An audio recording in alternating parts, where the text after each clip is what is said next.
Bueno, bienvenidos todos en nombre de Fusenda, de la Sociedad Espírita de Cartagena, de Sembradores del Camino.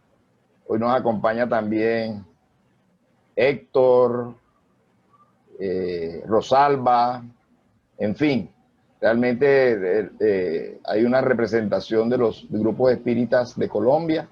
Entonces estamos muy complacidos de que esta convocatoria haya tenido esta acogida, y de verdad que sí, que reconozco que ha sido un curso muy de mucho aporte para los veteranos y por supuesto para los nuevos que entran al estudio de la doctrina espírita. Y muchas gracias otra vez a Álvaro Vélez por su complacencia, su querer seguir divulgando la doctrina en este espacio que él ya había arrancado en Cartagena con un curso de reforma íntima, y pues quisimos aprovechar este espacio que él ya había abierto allá para dejarlo para este curso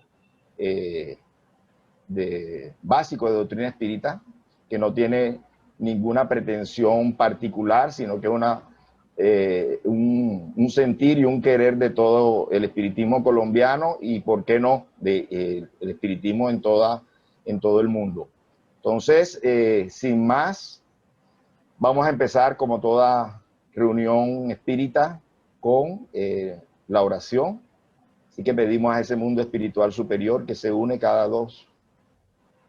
vez que dos o más quieran entregarse al servicio de Dios, de Jesús, para que nos acompañe, para que acompañe al conferencista, para que lo inspire, para que pueda hacer su verbo fluido, para que todos nosotros podamos atender, escuchar, captar estas reflexiones que él ha preparado, que salgamos todos de aquí fortalecidos con esta sexta clase de este curso básico, que tiene como misión devolverle al mundo, al planeta Tierra, esa enseñanza de Jesús, hoy en día actualizada, desarrollada por los espíritus superiores a quien Dios le ha dado el permiso para que recuerden sus enseñanzas y completen todas aquellas cosas, desarrollen aquellas cosas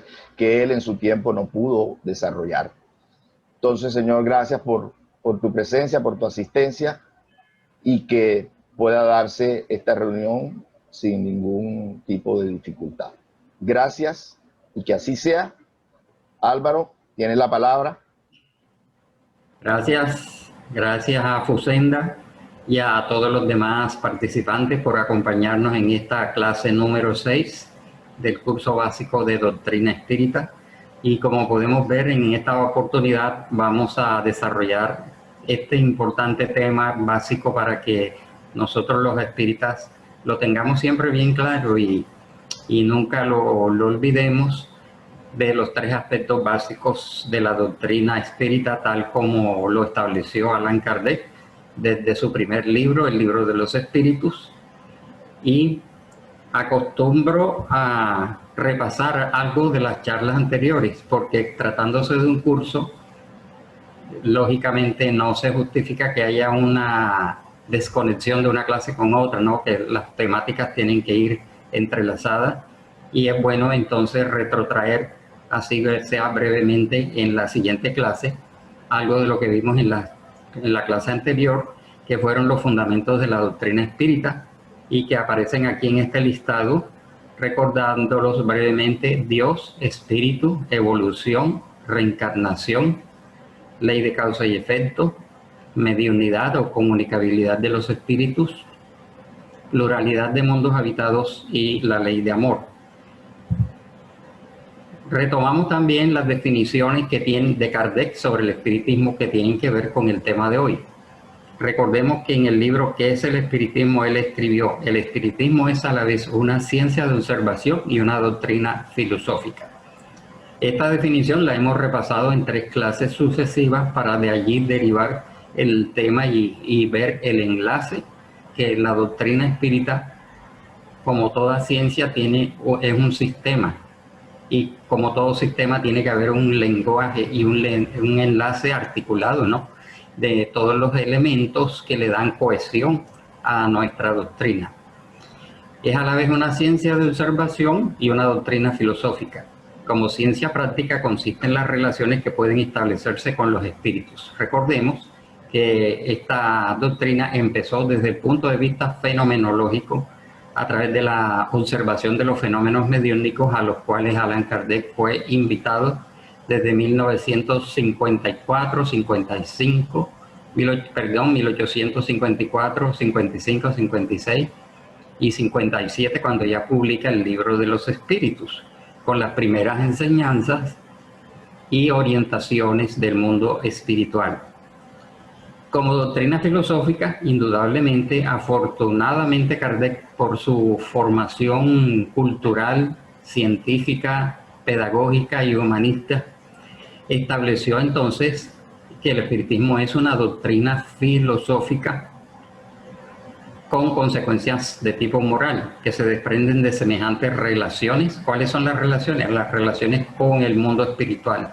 Al establecer una relación con los seres humanos que están en el mundo espiritual, conservando su individualidad, su personalidad, sus cualidades, sus virtudes, sus defectos, siguen siendo seres humanos, personas humanas, se establece un nuevo mundo de relaciones que antes la humanidad no había visto con tanta claridad, porque como vimos en la primera clase sobre los antecedentes históricos del espiritismo, la mediunidad ha existido durante todos los tiempos, ha tenido diversas denominaciones y enfoques, pero nunca había sido enfocado desde un punto de vista científico, nunca había tenido una proyección de orden filosófico y mucho menos de aplicación y consecuencias morales.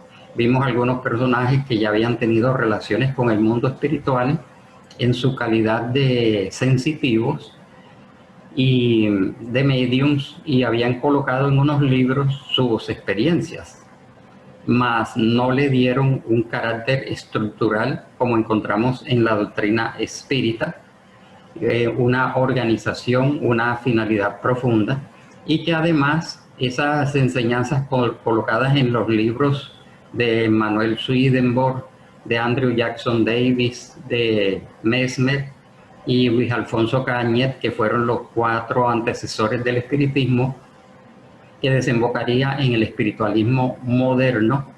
Ellos allí dieron unas enseñanzas, pero que estaban muy mezcladas de misticismo, religiosidad y hasta esoterismo, mezcladas también con impresiones e ideas personales de ellos.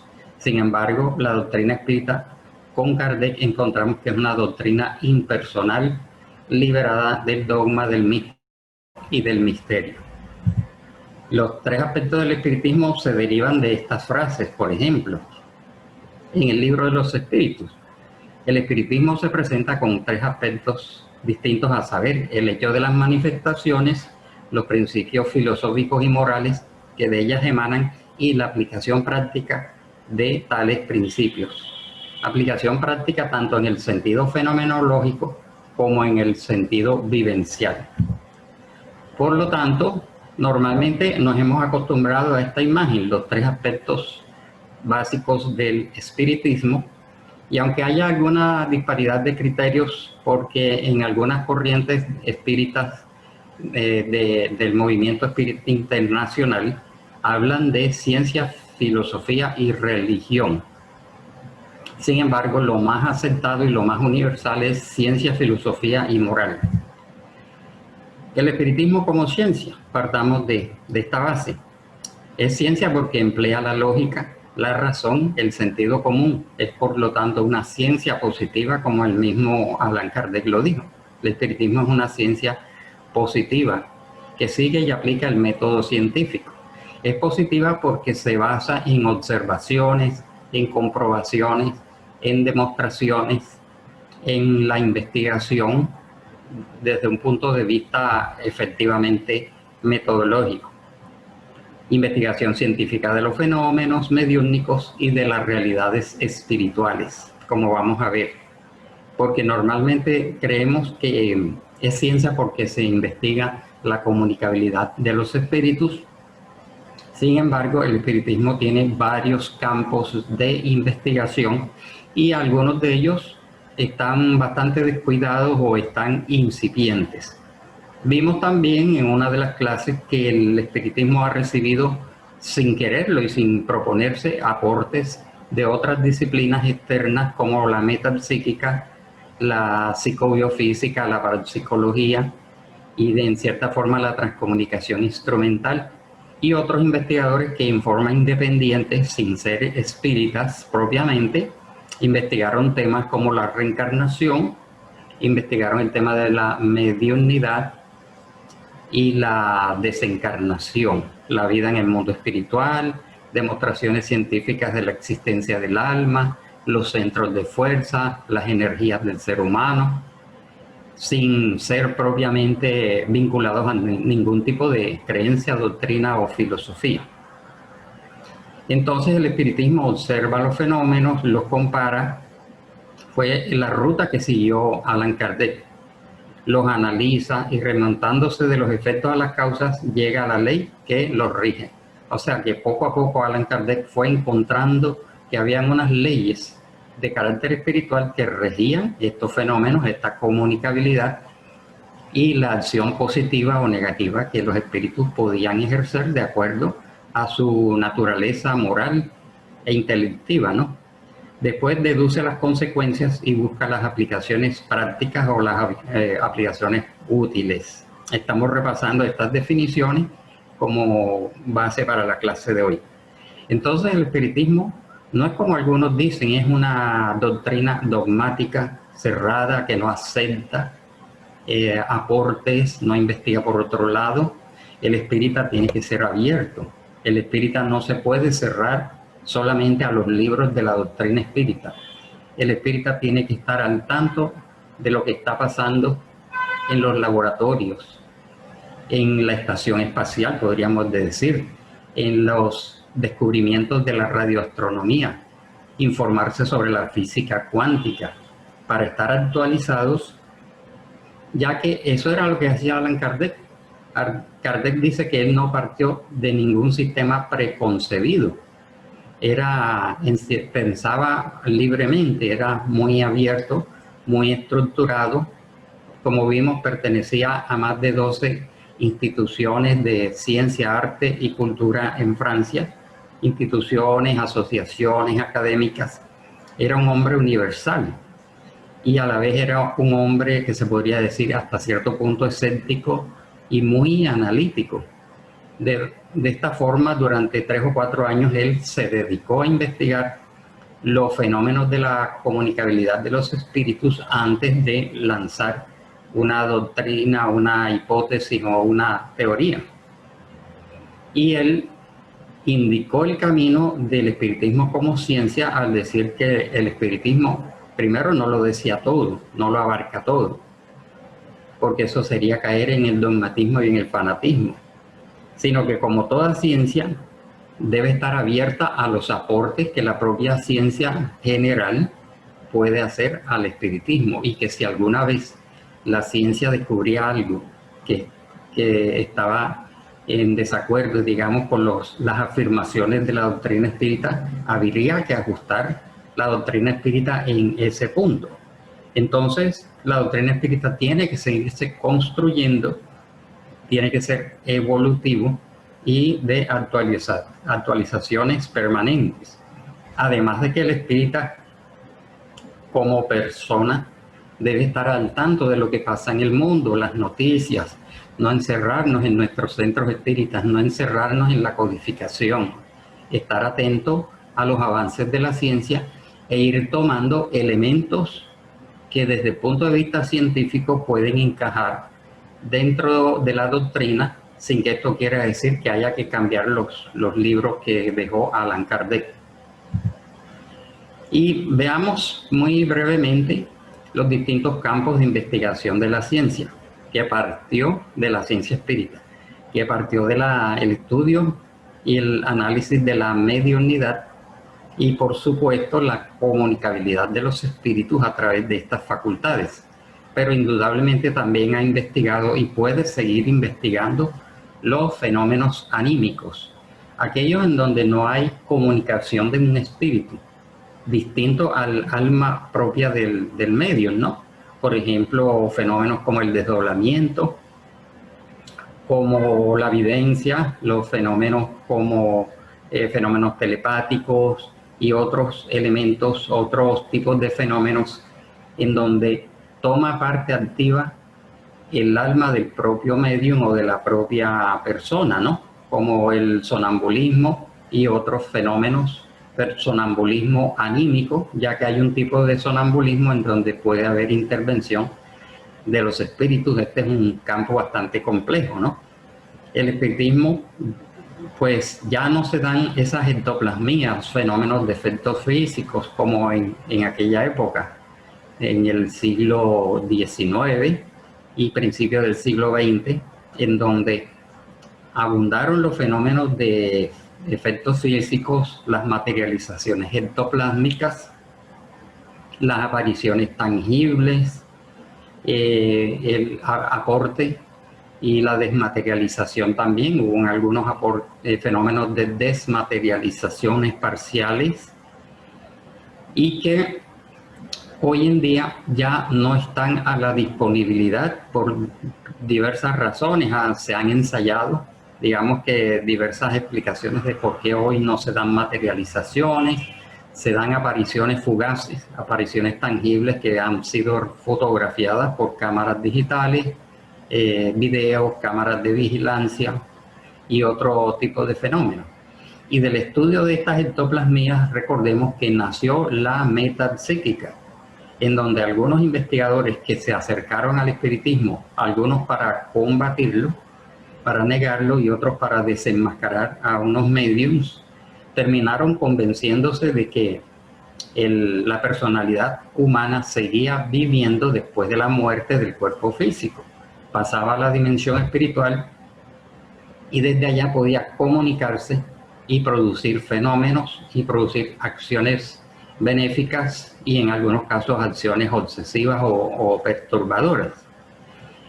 Y se desvincularon del enfoque filosófico y moral que tenía la doctrina espírita y se fundó una ciencia fenomenológica, porque la metapsíquica, aunque es valiosa y hizo aportes incluso al espiritismo, no tenía la connotación filosófica y moral que tiene el espiritismo.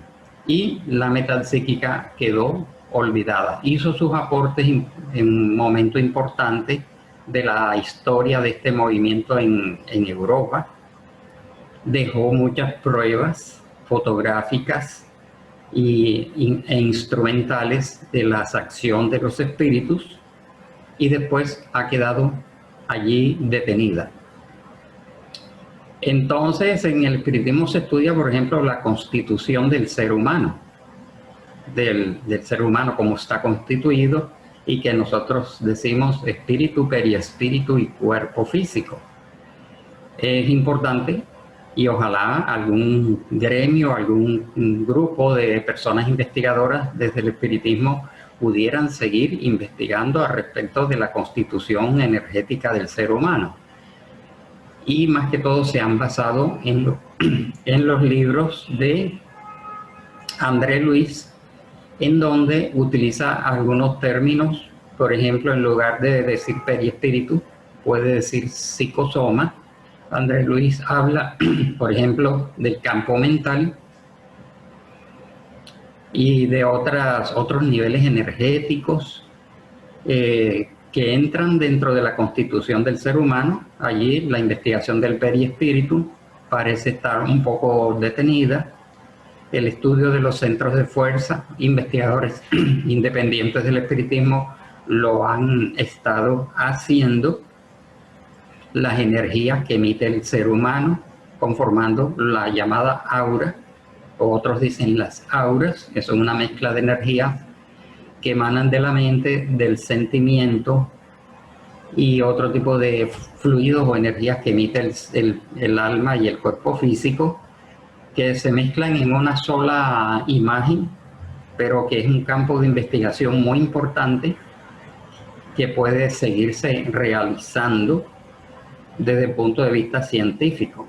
Las investigaciones sobre la reencarnación también estuvieron en manos de los primeros espíritas e indudablemente de otros investigadores diferentes al espiritismo, ¿no?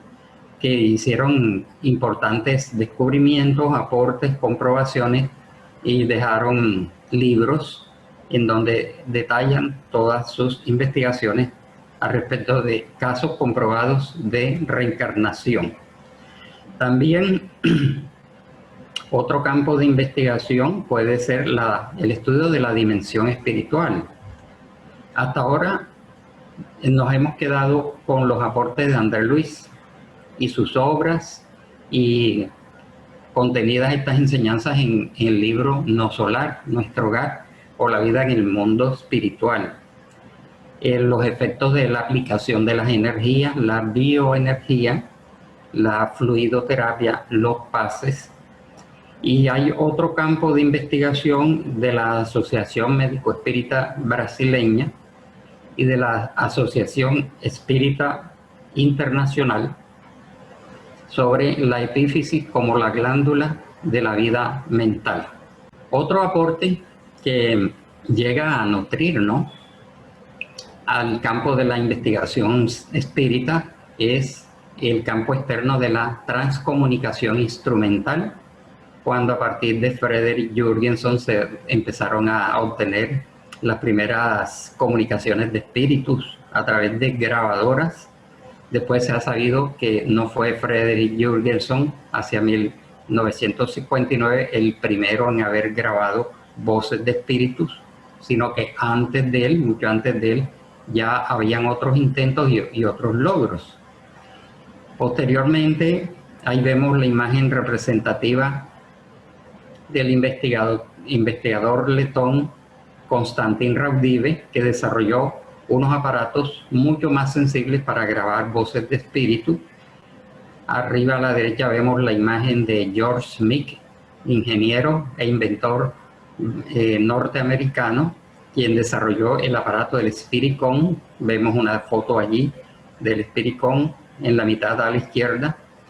Aparato electrónico con el cual se lograron más de 20 horas de conversación en doble sentido, en doble vía, con los espíritus desencarnados, y que ese aparato fue desarrollado utilizando la mediunidad, porque algunos de los técnicos que intervenían en ese equipo de investigadores eran a la vez mediums, eran técnicos en electrónica, eran radioaficionados, otros eran físicos, pero algunos de ellos tenían mediunidad, con la cual se contribuyó a que se fueran armando estos aparatos de una forma adecuada, ¿no? Podemos ver allí en el centro el alemán Klaus Schreiber, quien desarrolló el Vidicon, con el cual se obtuvieron las primeras imágenes y videos del mundo espiritual. La transcomunicación instrumental parece estar un poco detenida, pero lo que sucede es que los investigadores han seguido cada uno por su cuenta, han intentado formar asociaciones internacionales, se han disuelto, y sin embargo ellos han logrado, estos 4 pioneros, Konstantin Raudive, George Smith, Frederick Jurgenson y Klaus Schreiber, desarrollaron estos sistemas de registro de voces, de imágenes, e incluso hay ya, como vimos en alguna clase, videos que se han obtenido desde el mundo espiritual. Allí vemos a la actriz Romy Schneider, abajo una joven, que la foto de ella cuando estaba encarnada, y la foto que se obtiene, la imagen, transimagen, que se obtiene por computador, y los 2 últimos cuadros representativos de vistas del mundo espiritual, un laboratorio y un paisaje con varios personajes que fueron a su vez identificados por sus propios familiares. Una joven que desencarnó siendo niña y en el mundo espiritual siguió desarrollándose como una mujer adulta.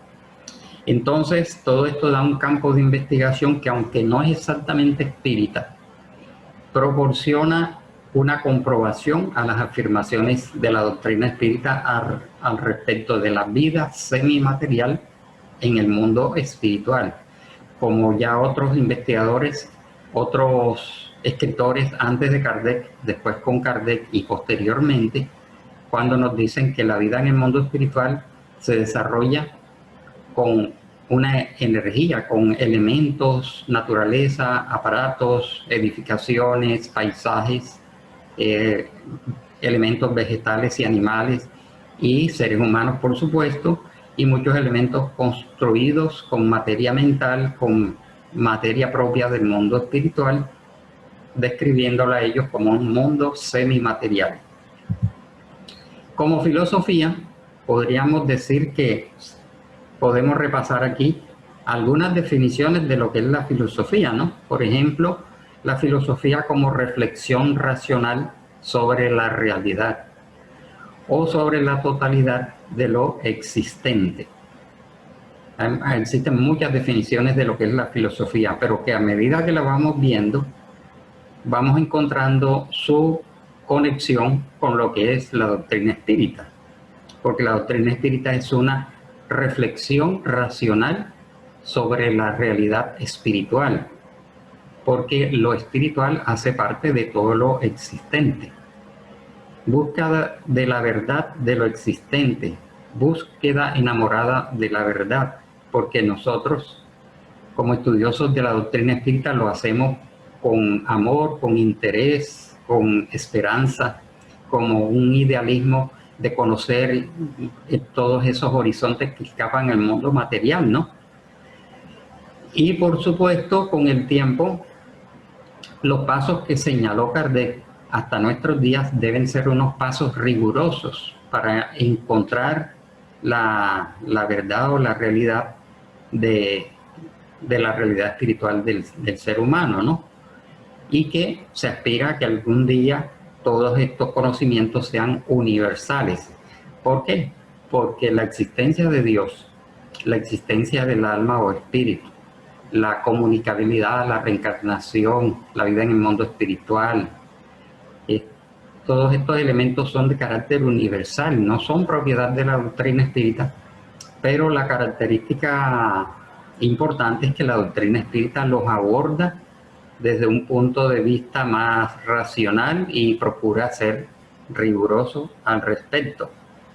La filosofía en general es como la búsqueda de las razones últimas del universo, de la naturaleza, del hombre y de Dios. Lo más inalcanzable para nosotros sería encontrar las razones últimas de Dios, porque está fuera de nuestro alcance. Los espíritus han dicho claramente que el hombre en sus condiciones actuales no puede comprender la naturaleza de Dios. Hay una aproximación que en la medida de nuestro progreso intelectivo y nuestro progreso moral iremos comprendiendo en la medida en que evolucionemos la naturaleza de Dios. Y desde este punto de vista, para nosotros el espiritismo es una aproximación constante a estas realidades, a las verdades de carácter espiritual. Y como dijimos anteriormente, es un saber sistemático. En términos generales, el espiritismo es un espiritualismo, porque cree en la existencia de algo más allá de la materia, es la existencia del espíritu, de la esencia del ser humano que sobrevive. Es un positivismo porque estudia objetivamente todas estas realidades, despojándolas de la religiosidad, el misticismo y el esoterismo, y de todo lo que pueda parecer como ocultismo o con un sabor sobrenatural. Es un humanismo porque valoriza al ser humano, exalta sus virtudes, sus cualidades en un sentido evolutivo y progresista. Es indudablemente un evolucionismo. Hay teorías evolucionistas y hay otras que no, que se apartan de ese camino, pero ya veremos la el postulado o el fundamento de la evolución universal, la evolución de las especies y la evolución del espíritu en una de las clases que veremos más adelante. Por supuesto que el espiritismo es un reencarnacionismo, es una ética, hay un estudio antropológico que se deriva de las enseñanzas de los espíritus, ¿no? Cómo se mira al ser humano en una forma más trascendente y podríamos decir que más completa, por supuesto. Es una metafísica en el sentido no de una doctrina que se llama metafísica, una doctrina espiritualista, sino que considera todas estas realidades más allá del mundo físico. Es una axiología porque el espiritismo también acoge todos los sistemas axiológicos que son en un sentido moralista y espiritualista, ¿no? El sistema de valores que el espiritismo aborda es un sistema de valores que es universal. Y es una psicología y es una sociología porque establece la naturaleza psicológica profunda del alma, del espíritu, y su relación con la sociedad, con el prójimo y con los habitantes del mundo espiritual. Como vimos, esta definición contenida en qué es el espiritismo. Como moral, el espiritismo es esencialmente cristiano. Y aquí nos detenemos porque, como habíamos dicho también en otra de las charlas y clases, cuando se dice la doctrina espírita cristiana, por unos es aceptado y por otros es rechazado, porque la palabra cristiano siempre les va a sonar como religión. Mas Kardec fue muy claro al decir como moral. Él no dijo como religión el espiritismo es esencialmente cristiano, sino como moral, porque la moral que enseña no es más que el desarrollo y la aplicación de la moral de Cristo, la más pura de todas y cuya superioridad no es negada por nadie. Ya vimos también que todas las doctrinas, religiones y civilizaciones tuvieron sus revelaciones, no solamente las 3 revelaciones que nosotros mencionamos con Moisés, Jesús y el espiritismo, sino que ha habido otras revelaciones en otras culturas y códigos morales que conducen al hombre a la práctica del bien y a la ley de amor, pero están expresados en muy diversos términos y a veces enmarañados en el dogma, en la liturgia, en el rito, en el culto. Sin embargo, el espiritismo toma la moral enseñada y ejemplificada por Jesús y nos las presenta de una forma esencial, clara y directa, despojándola de todas las demás arandelas que a veces oscurecían el sentido de la enseñanza moral de Cristo.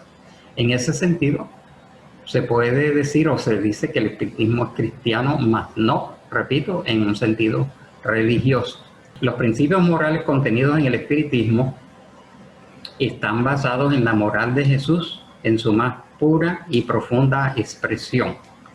El código moral espírita es la más completa y profunda expresión de la moral universal representada por Jesús y que también se sabe, como está escrito, como Kardec lo explica muy bien en obras póstumas, los escritos que él dejó después de desencarnar, y su esposa y sus secretarios recopilaron todas esas notas y más adelante sacaron el libro Obras Póstumas. Allí está planteado el hecho, y es que tiene que ser así, que habiendo otros mundos habitados superiores, otros iguales a la Tierra y otros inferiores, igualmente esos mundos tienen sus propios mesías, sus propios guías espirituales que envían a sus misioneros a lo largo de la historia, después hacen presencia a ellos directamente, parten hacia el mundo espiritual y continúan a través de los siglos enviando a sus misioneros. Entonces la moral que en nuestro mundo fue ejemplificada y enseñada por Jesús y por todos sus enviados es una moral universal que tiene vigencia en la tierra, en los mundos superiores y en los otros mundos habitados. El código moral espírita es universal, es completo, es claro. ¿Por qué decimos completo? Sin que esto sea pretencioso. porque abarca diversos aspectos de la vida del ser, ¿no? Es claro porque nos habla directamente, sin complicaciones de tipo filosófico, en que incluso la moral espírita no tiene complicaciones metodológicas ni filosóficas, sino que nos habla de una manera clara, con un enfoque vivencial para nosotros aplicarlo en nuestra vida diaria, partiendo del hogar. Todo parte del hogar. La moral espírita empieza a vivenciarse en el hogar y que después se va a proyectar en la sociedad y en las instituciones espíritas, pero tiene que partir para ser auténtica desde la intimidad del hogar y de la familia, y al alcance de todos, porque igualmente Kardec planteó la idea de que algunas personas incluso podrían seguir practicando su religión y su fe sería fortalecida por los conocimientos que nos da la doctrina espírita. El espiritismo hace comprender lo que el Maestro Jesús expresó en parábolas y viene a complementar, desarrollar y explicar sus enseñanzas en los aspectos esenciales, como vimos, fundamentales y universales. Viene a iluminar y a orientar al hombre, invitándolo a la práctica de la ley de amor y la más pura moral. Indudablemente que como seres imperfectos, la práctica de nuestra moral tal vez no llegue a ser pura, pero el espírita tiene que seguir trabajando y en la medida en que vaya evolucionando, irá ajustando sus ideas, su vocabulario, sus emociones, sus sentimientos, reacciones y conducta a esta moral. Es un proceso, un trabajo consciente, voluntario, que nos corresponde a cada uno de nosotros realizar para llegar a esta vivencia.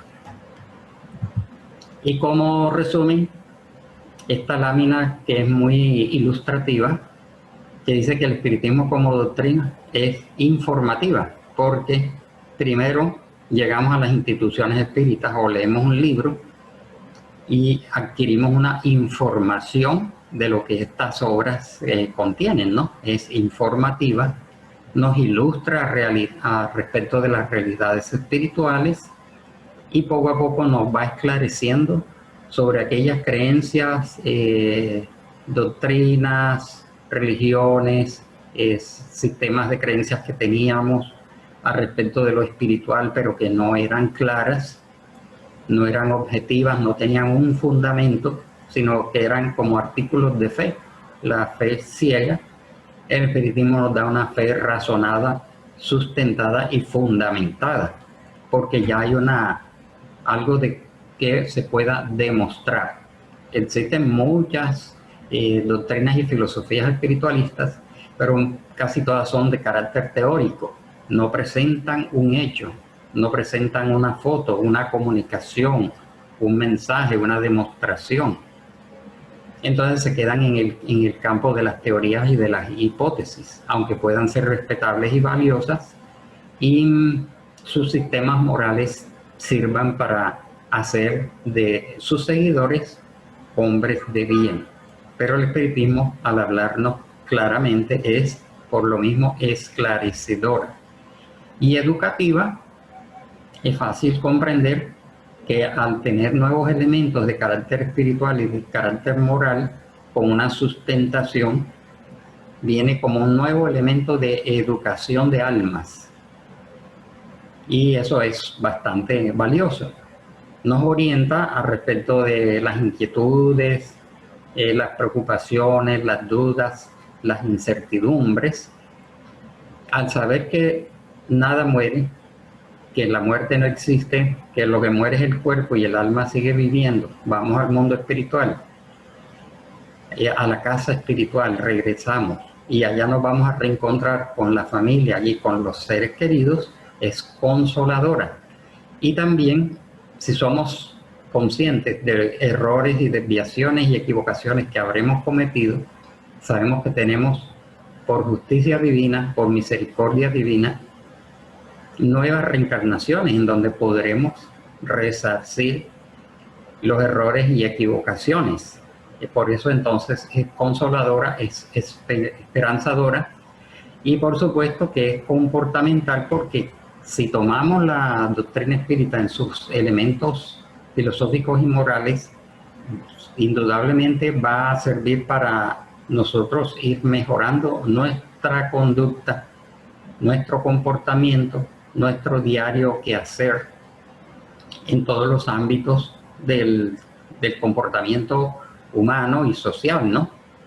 Y por supuesto, como ya se deduce y se ve claramente, llega un momento en que además de la información, de la ilustración, el esclarecimiento, la educación, la orientación, se convierte en una filosofía vivencial, en donde ya asumimos profundamente el cambio personal, la renovación espiritual, que por ahí se mencionó un curso que se hizo por Facebook de la Sociedad Espírita de Cartagena, un curso práctico de renovación espiritual que se hizo en 8 clases y que podría parecer como algo muy corto para hacer un curso de renovación espiritual, de crecimiento espiritual, pero que nosotros ya como espíritas, teniendo todos estos elementos, tenemos que trabajar en nuestra propia renovación, transformación, reforma, crecimiento espiritual para seguir como espíritus evolutivos en un proceso evolutivo hacia estados cada vez superiores. Nadie quiere quedarse estancado en el nivel en que estamos. Entonces es un anhelo de todo ser humano. El ser humano por esencia es evolutivo, siempre curioso, siempre aspirando a situaciones y a estados superiores.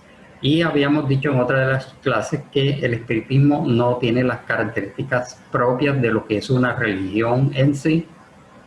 No vamos a ahondar al respecto, aunque también hemos dicho varias veces que el espiritismo respeta a aquellas personas que quieren tomarlo como una religión, porque indudablemente de cualquier sistema de creencias podemos convertirlo en una religión, pero no cumple la doctrina espírita con las características esenciales de lo que es una religión.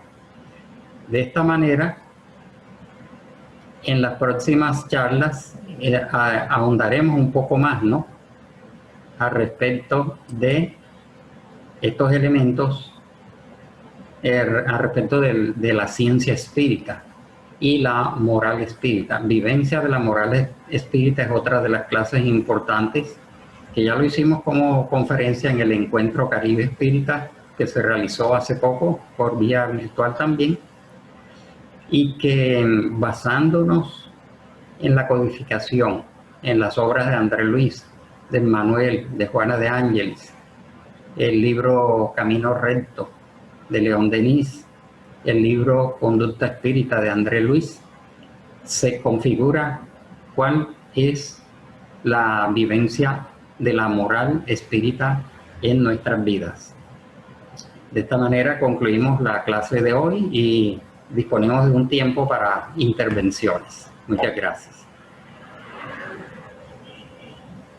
Sí, Álvaro, yo quería, antes de darle la palabra a nuestro auditorio virtual, pues recordar que tú tienes un título de filosofía, ¿no? Por eso, además del estudio espírita, el que has consagrado tantos años, pues tienes también una base importante en el estudio de la filosofía como para dar todas estas definiciones.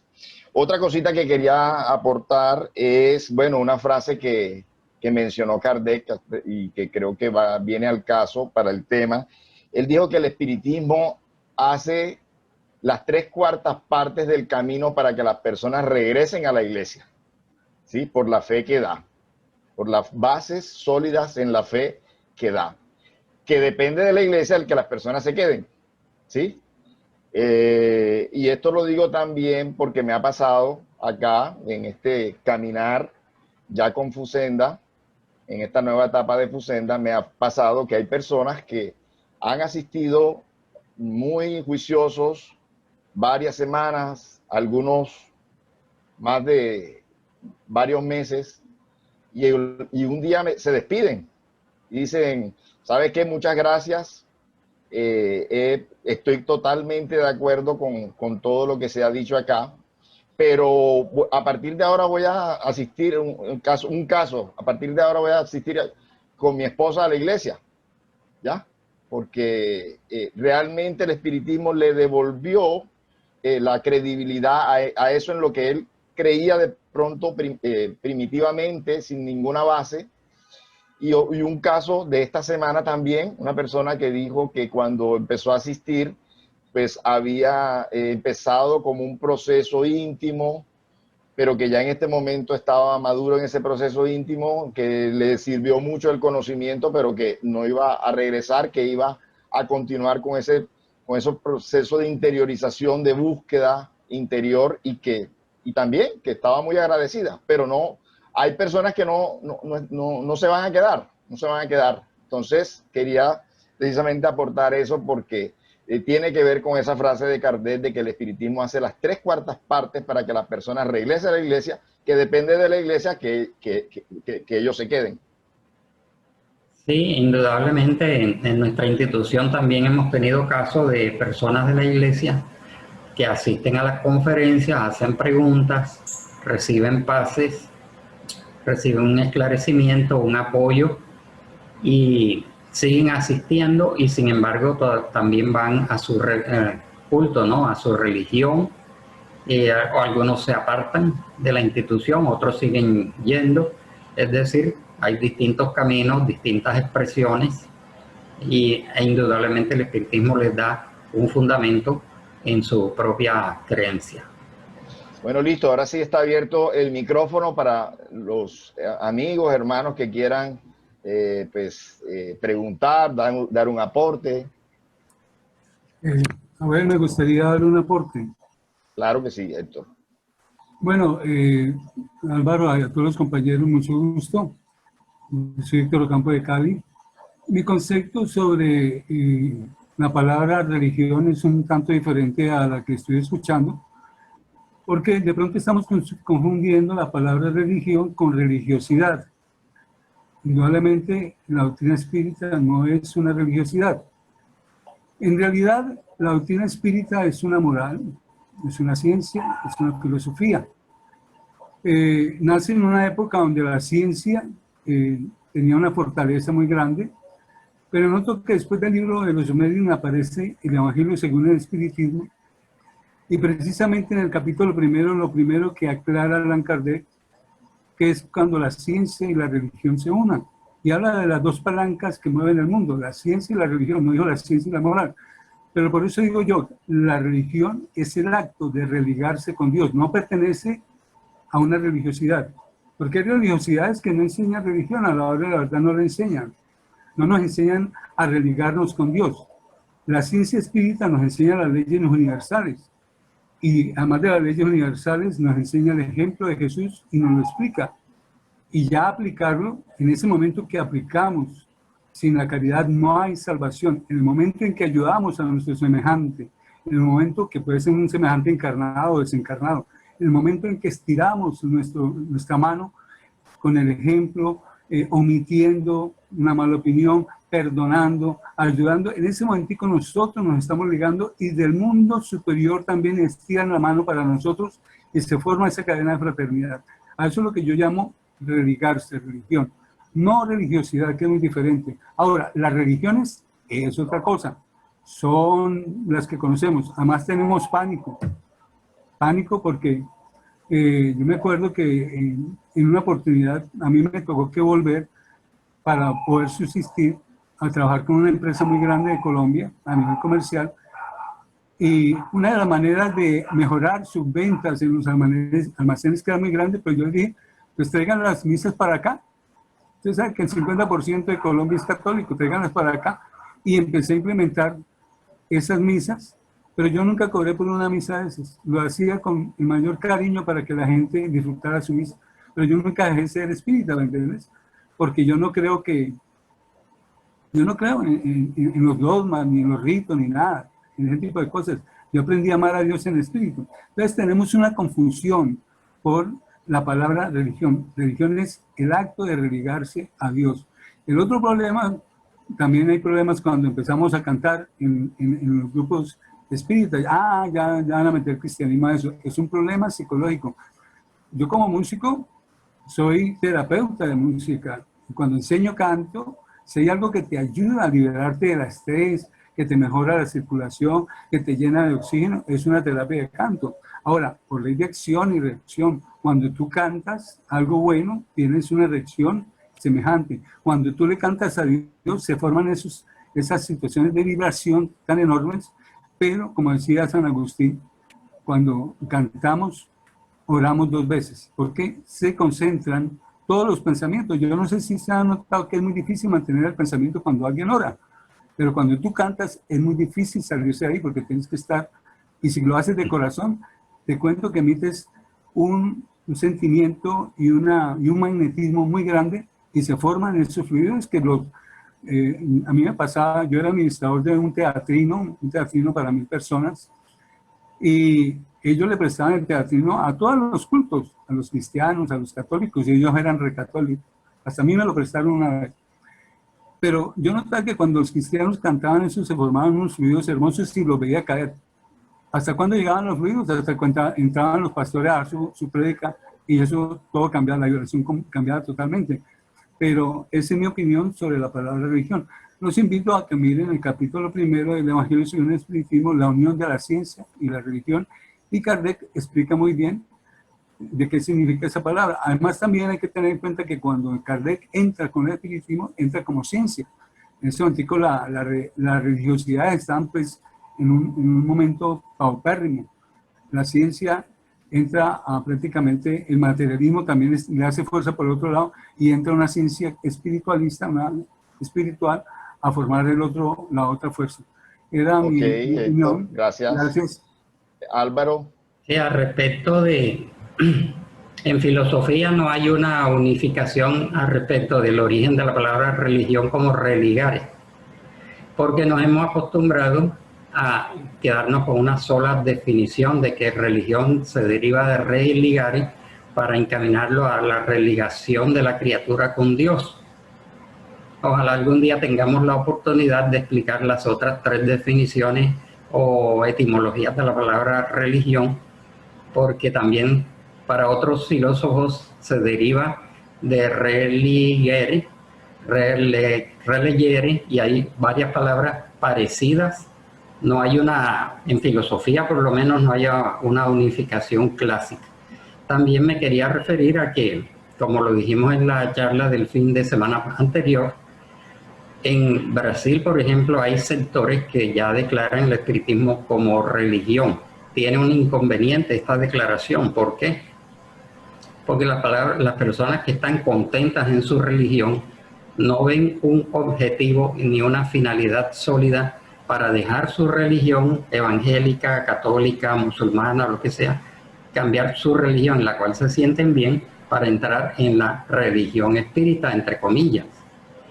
Por otro lado, hay otro sector de la humanidad que está decepcionado de las religiones, que se han salido de ellas y traen esa tendencia a rechazar todo lo que suene a religión. Entonces dicen, ¿para qué salir? Haber abandonado una religión con la cual estoy decepcionado para entrar en una nueva religión, que es la religión que nos las presentan como religión espírita. Y las personas ateas que no creen en nada tampoco tendrían interés en entrar en la religión espírita. Más cuando se dice ciencia espírita, filosofía espírita y moral espírita, es universal, es abierto, con cabida para todo el mundo. Pero es un tema extenso que trataremos en alguna otra clase. ¿Alguien más quiere decir algo, preguntar algo? Sí, a ver. Arturo, vale. Buenas noches. Eso que acaba de mencionar recientemente, Álvaro, pues yo entro ahí, ¿verdad? No quiero saber nada de religiones. Bueno, ya creo que con Abel ya hablé un poquito de eso, con Álvaro también. Y no sé, ¿verdad? No sé si entrar en el calificativo de ateo, porque yo siempre ando en búsqueda, ¿verdad? Quiero creer, entonces, pero yo he escuchado algo y mi pregunta va a eso, porque no es solamente intervenir por intermedio, tengo muchas preguntas. Entonces, cuando hablan de seguir la moral de Jesús, pues me parece interesante porque realmente lo es, realmente seguir una moral como la que tuvo Jesús, pues es interesante. Y conozco bastante de las escrituras, bastante de los evangelios del Antiguo Testamento, pero la figura de Dios, o sea, ¿qué significa dentro del espiritismo? Esa es mi pregunta. Claro. Sí, por supuesto que los espíritus le explicaron a Kardec, le confirmaron, le dijeron que Dios es una realidad, es el creador, es la inteligencia suprema, causa primera de todas las cosas, creador de todo lo existente. El tema de los atributos de Dios es demasiado extenso también, y quería invitarlos a la clase sobre el tema de Dios porque es bastante extenso. Incluso hay espíritus que se comunican en las reuniones mediúnicas y dicen que no creen en Dios. Y este es un punto bastante personal. Si un espíritu en el mundo espiritual es ateo, quiere seguir siendo ateo, no hay por qué intentar convencerlo, ¿no? Porque poco a poco la vida, tanto en el plano material como en el mundo espiritual, la vida los va a llevar gradualmente a aceptar y comprender esta realidad que no puede ser forzada. Ese es uno de los grandes errores de la humanidad, tratar de forzar el dogma, o sea, hacer que las enseñanzas fueran dogmáticas con carácter obligatorio, cuando realmente creó seres que aparentaban tener una religiosidad, una religión, una creencia, y efectivamente venía como una imposición externa. El espiritismo nos invita a ser abiertos, y si hay un espírita que no quiere creer en Dios, ¿no?, por decirlo aquí teóricamente, no hay quien lo convenza. Solamente el tiempo y los hechos y la vida misma lo llevará a aceptar esta realidad o esta creencia. Ok, listo. Muchas gracias, Álvaro. Bueno, yo quisiera también hacer un pequeño aporte. Claro que sí. Gracias. Buenas noches, mi nombre es Nancy Aguilera. Acompaño de Bogotá, los Sembradores del Camino. Esta noche se han tratado aspectos muy importantes. Yo creo que vale la pena reforzarlos en cuanto a la claridad de cuáles son los planteamientos del movimiento espírita y cuál es la relación, que como le decía Álvaro, por razones tengo claro el conocimiento, por razones jurídicas es que Brasil adopta el cambio de moral por religiosidad o religión para poder obtener la personería jurídica. Sobre eso la historia nos lo dice muy claro. Desafortunadamente, como lo dijo Álvaro, esto se ha prestado por una serie de confusiones frente a cuáles son los fundamentos reales del espiritismo. Para mí, otro de los conceptos que he encontrado en las personas que pues me cuestionan frente a por qué estamos hablando nosotros del Cristo, que cuál es el significado de Cristo, para que nosotros como espíritas lo estemos mencionando, que el mensaje del Cristo, cuando Cristo en sánscrito quiere decir peligro. Entonces, ¿por qué en ese momento, por qué el Maestro Jesús lo denominan el Cristo? Porque pues era el peligro para los judíos y para los católicos y para los romanos, pues en ese momento, que él era un verdadero peligro. Entonces, luego, para justificar todo ese magnicidio, por decir así, sacrificio que hicieron del Maestro Jesús, pues ya después adopta la palabra Cristo bendecido. Hoy precisamente tratábamos ese tema de la trilogía del Espíritu Santo, Padre, Hijo y Espíritu Santo. Bueno, lo endiosan después de que lo martirizaron para calmar toda la inconformidad que había del pueblo por el tratamiento que le hacen a él. Entonces, ¿por qué nosotros como espíritas seguimos, y esa sí es mi pregunta, por qué seguimos hablando nosotros del Cristo? Cuando ese fue el nombre que se le dio al Maestro Jesús en un momento dado dentro de la historia religiosa y política en ese momento. Álvaro.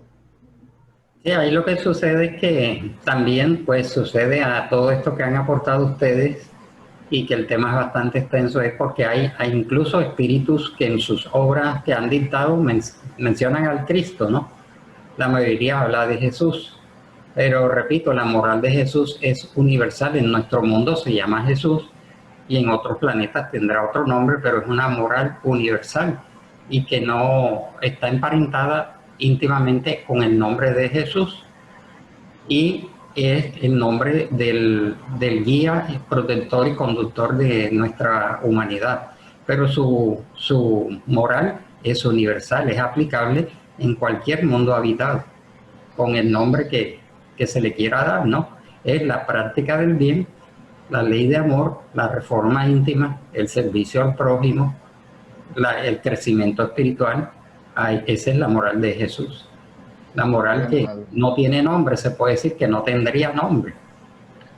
Ok, Álvaro, entonces ya llegamos al final de nuestro tiempo. Como siempre, agradecerte y pedirte que nos cierres nuestra reunión con una oración. Sí, cómo no. Bueno, vamos.